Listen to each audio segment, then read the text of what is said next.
नमस्कार. अमेरिकेमध्ये किंवा इंग्लंडमध्ये एकच एक फेडरल बँक असावी अशा भावनेनं अलीकडे SBI संदर्भामध्ये सरकारचं वर्तन आहे. एकच एक आपली राष्ट्रीयकृत बँक असली की त्यातनं व्यवहार करायला सोपं होतं अशा भावातनं कदाचित SBIमध्ये अनेक बँकांचं मर्जर झालेलं आहे आणि काही बँकांची जबाबदारी SBIने घेतलेली आहे.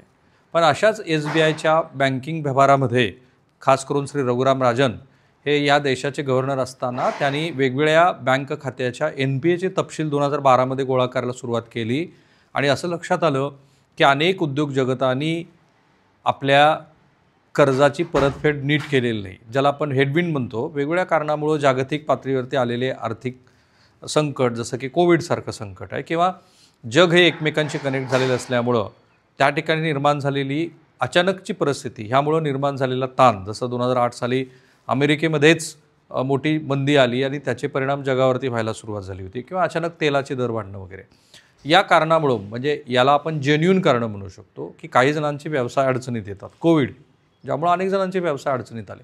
पण काही लोक असे असतात की ज्यांना आपण बँकेकडनं घेतलेल्या कर्जाची परतफेड करावी असं वाटत नाही. त्याला बँकिंग व्यवहारामध्ये विलफुल डिफॉल्टर असं म्हणतात.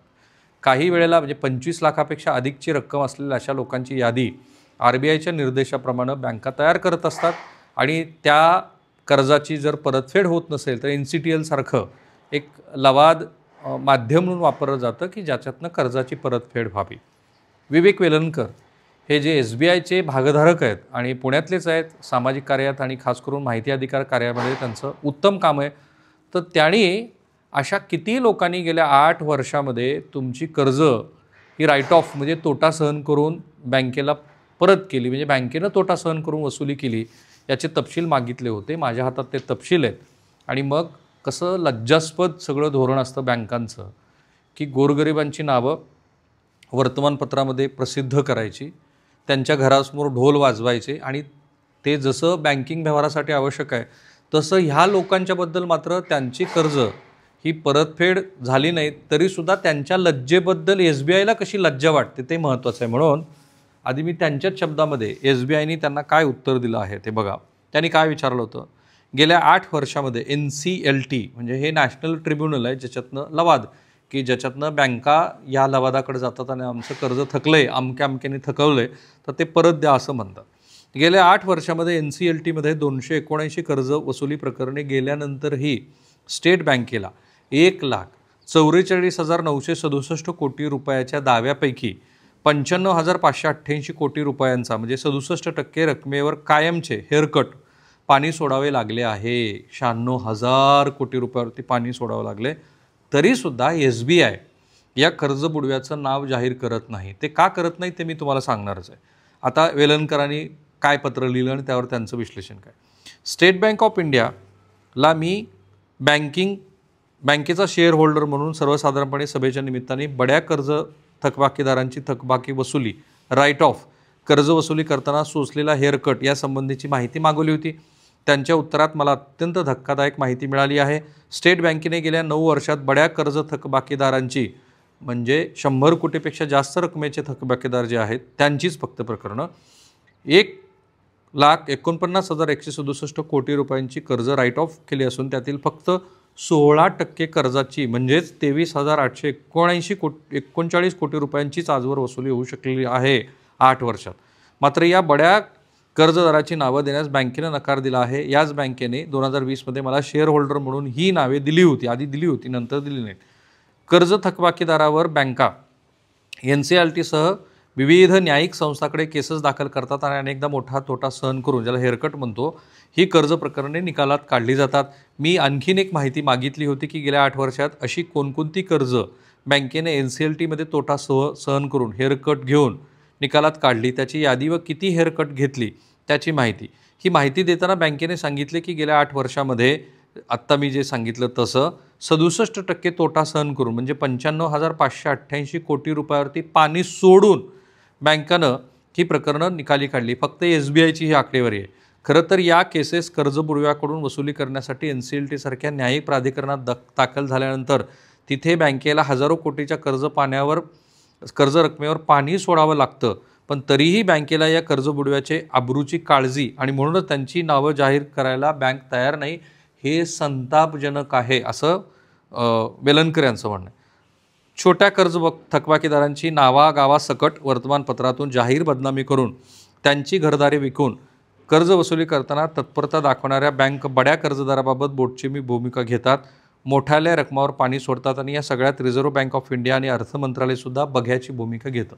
आणि म्हणून मला वेलणकरांना नेमकं कोणत्या कारणामुळं बँकेनं SBIने हे नाकारलं ह्याबद्दलचा थोडासा आश्चर्याचा भाग होता. तर त्यांचं जे माहिती अधिकारातलं उत्तर आहे ते त्यांनीच मला पाठवलं आहे, ते मी तुम्हाला सांगतो की का बँकेने नाकारलं आणि मग ते सगळ्यांनी का समजून घेणं गरजेचं आहे.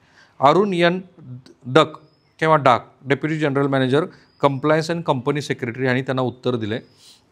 आणि प्रश्न जे 5-6 होते त्यातला एक प्रश्न असा होता, list of loan takers names whose loan above 100 crores are technically written off during each financial year since 2016-17 till 2020-24-25 along with writ of amount. आता बँकेचा reply, as per section 44 of the State Bank of India Act 1955, the bank is not permitted to disclose any information relating to the affairs of its customers. Therefore, the borrower's name, account number and total amount cannot be shared. म्हणजे बँकेच्या कलम 44 प्रमाणे हे करता येत नाही. मग मी बँकेचं कलम 44 काय ते जरा SBIच्या वेबसाईटवरती जाऊन बघितलं, त्याचं मराठी ट्रान्सलेशन पण केलं. कलम 44, ग्राहकांच्या माहितीच्या गोपनीयतेचा अधिकार. काय मुद्दा आहे? या कलमानुसार स्टेट बँक ऑफ इंडिया ही बँक आपल्या ग्राहकांची खाजगी माहिती उघड करू शकत नाही. कोणत्याही खातेदाराचा नाव, खात्याचा क्रमांक, उधारी, कर्जाची रक्कम, व्यवहाराची माहिती कोणालाही म्हणजे व्यक्ती, संस्था किंवा माध्यमांना न सांगण्याची बँकेवर जबाबदारी आहे. आता यात कोणती माहिती गोपनीय मानली जाते? खातेदाराचं नाव, कर्ज घेतलेली रक्कम, खाते क्रमांक, खात्यावरील शिल्लक रक्कम, व्यवहाराची माहिती. पण कधी माहिती दिली जाऊ शकते? अपवाद, कायद्यानुसार गरज असल्यास, जसे की कोर्टाचा आदेश, पोलीस चौकशी, आयकर विभागाची मागणी, खातेदाराची स्पष्ट संमती असल्यास किंवा बँकेच्या हितासाठी, उदाहरणार्थ कर्ज वसुलीसाठी नोटीस, कोर्ट केस. आता RTIमध्ये जर अर्ज आला तर काय करावं? जर कोणी RTI कायद्याअंतर्गत एखाद्या कर्जदाराचे नाव, कर्जाची रक्कम किंवा खाते क्रमांक विचारले तर SBI कलम 44 आधार देऊन माहिती नाकारू शकते, जोपर्यंत ती माहिती सार्वजनिक हिताच्या अत्यावश्यक नसेल तर. आता इथेच खरा घोळ आहे, कारण याच कलमामध्ये असं म्हटलं आहे की बँका या त्यांच्या कर्जाच्या वसुलीसाठी नोटीस प्रक्रियेसाठी म्हणून वर्तमानपत्रामध्ये ज्या जाहिराती देतात तिथं ते नाव देऊ शकतात, आणि जर ते सार्वजनिक हिताचं नसेल तर ते नाकारू शकतात. पण इथे वेलणकरांचा काही वैयक्तिक स्वार्थ नाही आहे. त्यांना बहुतेक देशाला सांगायचं की हे ते लोक आहेत की ज्यांनी आपल्या सर्वसामान्य कर्जदाराचे घामाचे पैसे जे बँकामध्ये डिपॉझिट असतात, शेवटी सरकारकडे पैसा कुठे येतो? कुठला तरी डायरेक्ट किंवा इनडायरेक्ट टॅक्समधून येतो. तर हा पैसा ह्या लोकांनी बुडवला आहे. आणि मी म्हणालो तसं काही लोक जेन्युइन असू शकतात, पण काही लोक विजय मल्ल्यासारखे किंवा ते तिकडे पळून गेलेले नीरव मोदी वगैरे सारखे लोक हे खरोखर फ्रॉड असू शकतात. अर्थात विजय मल्ल्यांनी सगळ्या कर्जाचा पुरवठा केला आहे परत असं म्हणतात, पण हेच का कळू द्यायचं नाही? आणि जर सर्वसामान्य कुठल्या माणसांना असा प्रश्न पडला, बँका, वसुली प्राधिकरण आणि RBI आणि सरकार हे सगळं केवळ मोठ्या लोकांच्या हिताचं रक्षण करण्यासाठी चाललेली यंत्रणा आहे, त्यांना छोटे, गरीब, शेतकरी, मध्यमवर्गीय, कनिष्ठवर्गीय यांच्या इब्रतेची फारशी लज्जा वाटत नाही किंवा त्या लज्जेचं आपण संरक्षण करावं असं वाटत नाही. असं जर त्यांना वाटलं तर काय चूक आहे? 96,000 कोटी रुपये आपण गमावले. थांबूया आपण इथे. हे व्हिडिओ अधिकात अधिक लोकांपर्यंत जाऊ द्या. थँक्यू.